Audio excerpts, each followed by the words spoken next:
Today, we're tackling one of the biggest questions on the planet. How in the world are we going to feed over 9 billion people by the year 2050? Now, the answer isn't as simple as just, grow more food.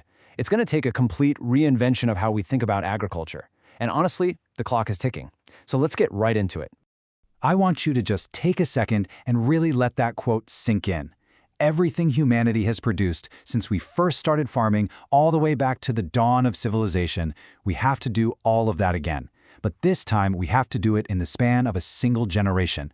This one absolutely staggering fact sets the stage for the incredible, urgent mission we have ahead of us.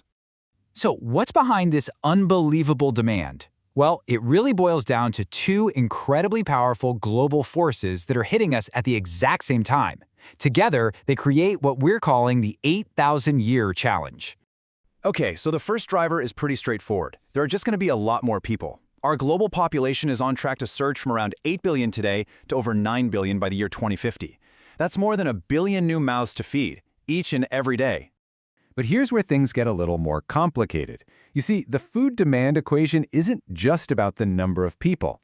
There's a second driver, and it's just as powerful. It's all about how we eat. And as the world gets wealthier, believe me, our appetites are changing in a big, big way. There's a really direct link between how much money people make and what's on their dinner plate. As nations develop and we see this huge global middle class emerging, one of the very first things people do with a little extra income is change their diet. And more often than not, that means eating more meat and more animal products. This one shift, this single choice, sends massive ripple effects all the way through our food system. And this number right here, this really gets to the heart of the issue. Producing meat is just incredibly resource intensive. For every single kilogram of meat that ends up on a plate, it takes somewhere between 3 and 8 kilograms of grain to feed that animal. I mean, think about that. It's like a huge multiplier effect on our demand for land, water, and energy. This chart really puts that inefficiency in stark visual terms. Just look at the difference in the amount of grain it takes to feed one person for an entire year. It's wild. If everyone on the planet were to adopt a more affluent, meat-heavy diet, we could only feed about half of the people we expect to have in 2050 with what we produce right now. The takeaway here is absolutely crucial. Our diet choices have a massive impact on the total demand for food. So, when you put it all together, you take the population growth and you combine it with these changing diets, you get this number, a projected 50 to 80% increase in total food demand by 2050. This creates this enormous gap between the path we're on and what the world is actually going to need. So this is it. This is the central question of our time. The scale of this problem can feel almost impossible to solve. But, and this is a big but, the good news is we are not starting from zero. Agricultural scientists, strategists, they've been working on this for decades, and they've actually developed a blueprint. And this blueprint, it offers a really comprehensive plan.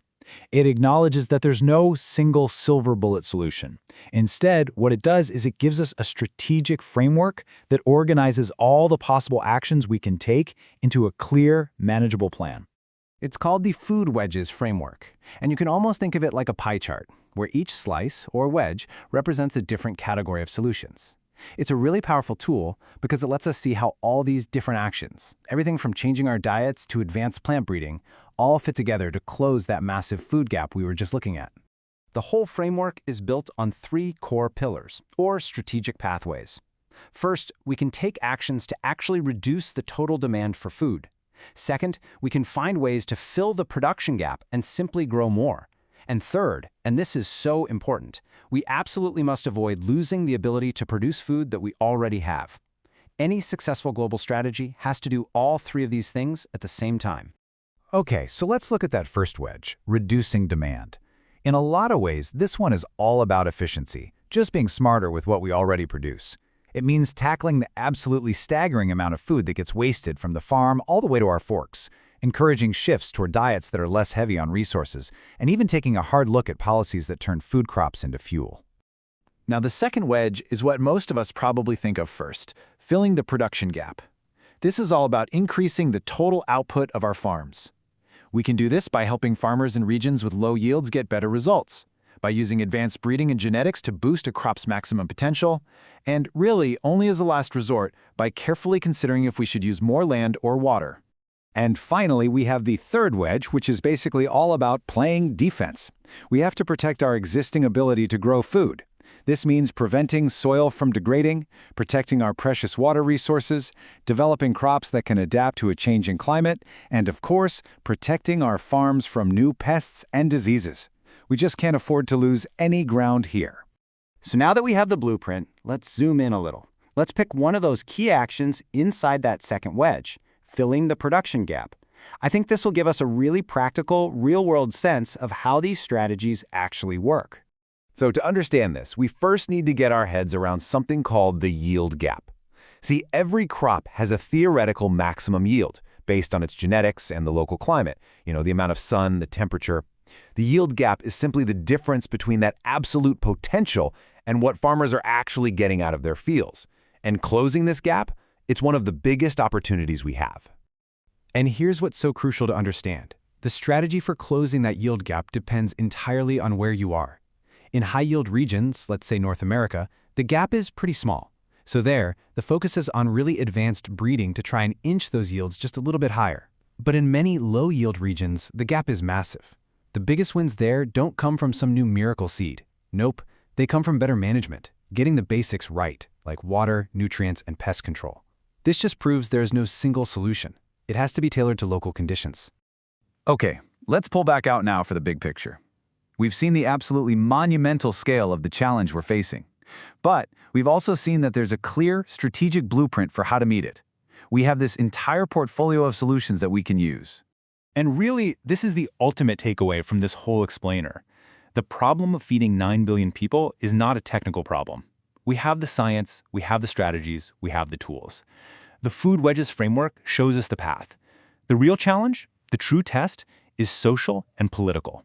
It's about having the collective will, the focus, and the global cooperation to put all these solutions into practice, everywhere, all at once. So we're going to end on this thought. The whole debate can now shift. We know it's possible. The real conversation we all need to be having now is about the choices we're going to make. Which of those wedges will we prioritize? What kinds of trade-offs are we as a society willing to accept? And how are we going to work together as a global community to win this race that we simply cannot afford to lose? If you found this breakdown of a critical global challenge useful, and I hope you did, make sure you hit that subscribe button. We break down the world's most complex issues every single week. Thanks for watching.